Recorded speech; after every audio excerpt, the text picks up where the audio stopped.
When we die, our soul departs from our body.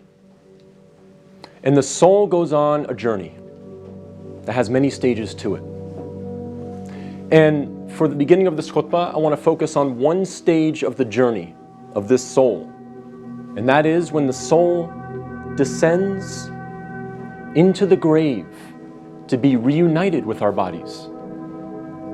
And when the soul is coming down, it witnesses the janazah, the funeral.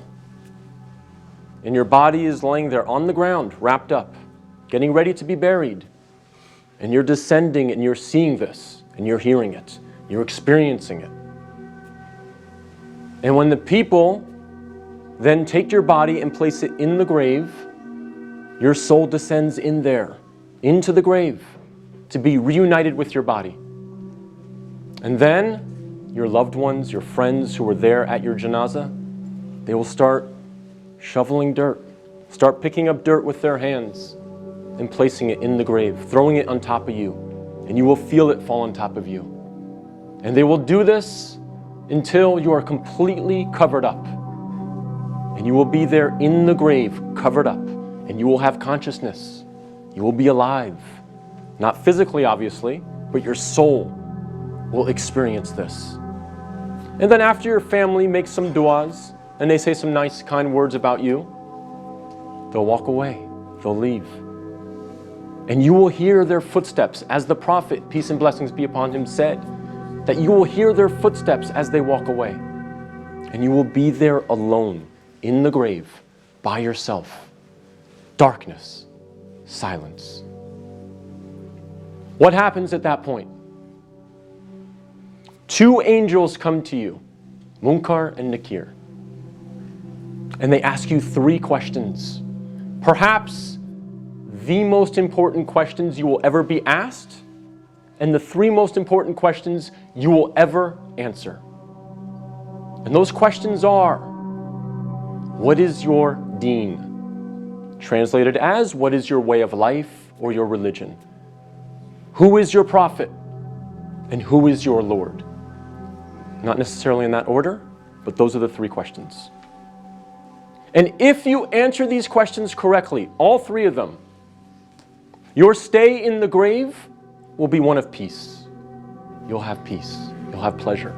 Until the day of judgment, when the horn is sounded, and you are raised up out of your grave. So during that time, if you answer these questions correctly, you will have peace. But if you don't answer these questions correctly, all three of them, your stay in the grave will be full of pain. So we must answer these questions correctly. But here's the problem. A lot of us say to ourselves at this point, I'm good because I'm a Muslim and I know the answers to these questions and I'll answer them correctly. This is a problem. This is called being overconfident. Because, as many of the scholars say, the answer is not given with your tongue. The answer is not given with your brain. The answer is given with your heart. What is in your heart will come out at that moment. And so if you lived your life not praying, not striving to implement Islam, not striving to understand the Quran to the best of your ability, if you spent your life not really striving to be a Muslim, a true Muslim, trying to practice, then Islam really was not in your heart. So we have to make sure that we're striving, again, to the best of our ability. I'm not asking for perfection. I'm not asking for scholars. I'm not asking for you to be of the best character like the Prophet, peace be upon him, but we must strive for it.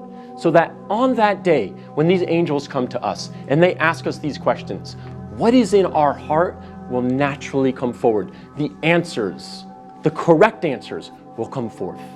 And not the answers of, I was striving for something other than the pleasure of Allah. So we have to make sure that Islam is in our hearts, not just on our lips, not just in our mind.